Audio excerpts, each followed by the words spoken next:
అసలు ఒక కథ ఎలా మొదలవుతుంది?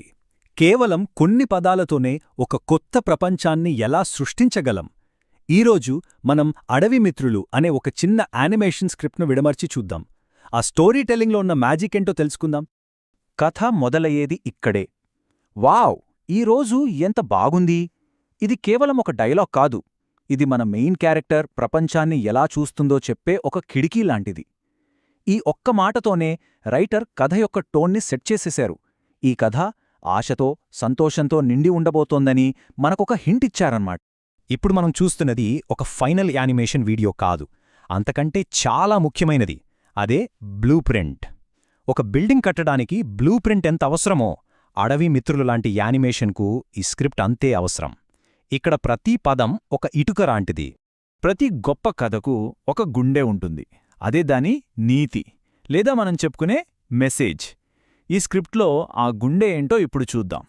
కథ మొత్తం దాని చుట్టూనే తిరుగుతుంది. ఇదిగో, ఇదే ఈ కథ యొక్క ఆత్మ. చిన్న సహాయం కూడా గొప్పదే. ఈ ఒక్క సింపుల్ ఐడియానే ఈ ఎపిసోడ్ మొత్తానికి బ్యాక్బోన్ లాంటిది. ఇకపై పాత్రలు చేసే ప్రతి పని, వాళ్లు ఎదుర్కొనే ప్రతి సవాలు మనకు ఈ మెసేజ్ను గుర్తుచేస్తూనే ఉంటుంది. సో మనం కథలో ముందుకు వెళ్తున్న కొద్దీ ఈ పాయింట్ను మనసులో పెట్టుకుందాం. ఇది మనకొక కంపాస్ లాగా గైడ్ చేస్తుంది. చిట్టి చేసే ప్రతి పనిలో, తను కలిసే ప్రతి మిత్రుడిలో ఈ చిన్న సహాయం అనే ఆలోచన ఎలా కనిపిస్తుందో గమనిద్దాం. సరే, ఒక స్ట్రాంగ్ మెసేజ్ అయితే ఉంది. కానీ ఆ మెసేజ్ను మనదాకా ఎవరు తీసుకొస్తారు? క్యారెక్టర్స్. అవును, పాత్రలే కదా కథకు ప్రాణం. ఇప్పుడు ఈ కథలోని పాత్రలను కలుద్దాం. మన హీరోయినే ముందొస్తోంది. ఇది చాలా ఇంట్రెస్టింగ్ కదా. మన మెయిన్ క్యారెక్టర్ చిట్టికి అందమైన మరియు తెలివైన అని చాలా క్లియర్గా వర్ణించారు. కానీ తన ఫ్రెండ్స్ గురించి కేవలం స్నేహితుడు అని సింపుల్గా చెప్పేశారు. రైటర్ ఎందుకిలా చేసుంటారు? సింపుల్, ఇది చిట్టి కథ. ఫోకస్ అంతా మన మెయిన్ క్యారెక్టర్ మీదే ఉండాలి. రెండు పదాలు అంతే, అందమైన మరియు తెలివైన. ఇవి ఊర్కే రాసిన పదాలు కావు. యానిమేటర్కి ఇవి చాలా క్లియర్ ఇన్స్ట్రక్షన్స్ అన్నమాట. చూడండి, అందమైన అనగానే మనకు వెంటనే ఎలా ఊహించుకుంటాం? పెద్ద పెద్ద కళ్ళు, సాఫ్ట్ ఫర్. ఆటోమేటిక్గా మనకు ఆ క్యారెక్టర్పై ఒక ఇష్టం ఏర్పడుతుంది. అలాగే తెలివైన అనగానే ఓకే, ఈ క్యారెక్టర్ కేవలం క్యూట్గా ఉండటమే కాదు, ఏదైనా ప్రాబ్లం వస్తే తన బ్రెయిన్ కూడా వాడుతుందని మనకొక హింట్ వచ్చేస్తుంది. చూసారా?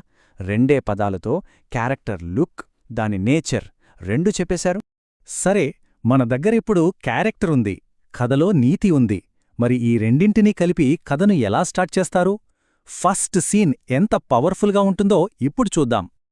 ఇదిగో, ఈ ఒక్క డైలాగ్లోనే మనకు కావలసినవన్నీ ఉన్నాయి. తను ఏం చెయ్యాలి? క్యారెట్లు సేకరించాలి. ఇది తన గోల్. క్లియర్? మరి ఎందుకు చేయాలి?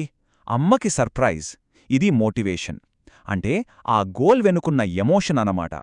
గోల్ అనేది కథను ముందుకు తీసుకెళ్తే, ఈ మోటివేషన్ మనల్ని క్యారెక్టర్తో కనెక్ట్ చేస్తుంది. చూశారా ఎంత సింపుల్గా బ్రేక్డౌన్ చేశారో? మొదట విజువల్, అంటే కుందేలు గెంతడం.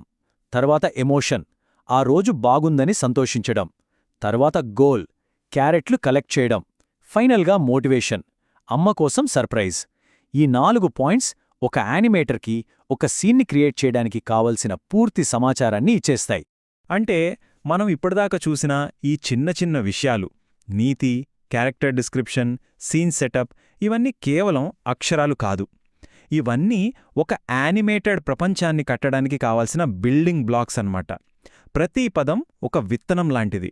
అది స్క్రీన్ మీద ఒక పెద్ద ప్రపంచంగా పెరుగుతుంది. ఈ ట్రాన్స్ఫర్మేషన్ ఎంత అద్భుతంగా ఉంటుందో కదా. పేపర్ మీదున్న కొన్ని లైన్లు స్క్రీన్ మీద కళ్ల ముందు కదిలే ఒక బ్యూటిఫుల్, లైవ్లీ వరల్డ్గా మారిపోతాయి.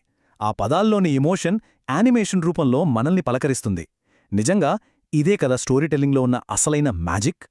సో ఫైనల్గా మనం ఏమర్థం చేసుకోవచ్చు?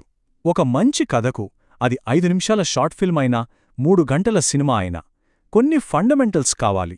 అవేంటంటే ఒక బలమైన మెసేజ్, మనకు గుర్తుండిపోయే క్యారెక్టర్సు, ఇంకా ఒక క్లియర్ స్ట్రక్చర్. ఇవి ఉంటే చాలు, కథకు ప్రాణం వచ్చినట్టే. మనమొక చిన్న స్క్రిప్ట్తో మొదలుపెట్టాం, కానీ దానిలోంచి ఒక ప్రపంచం ఎలా పుడుతుందో చూశాం. ఇప్పుడు ఒక్కసారి ఆలోచించి చూడండి, కొన్ని సరైన పదాలతో ఇంకెలాంటి అద్భుతమైన ప్రపంచాల్ని సృష్టించవచ్చో.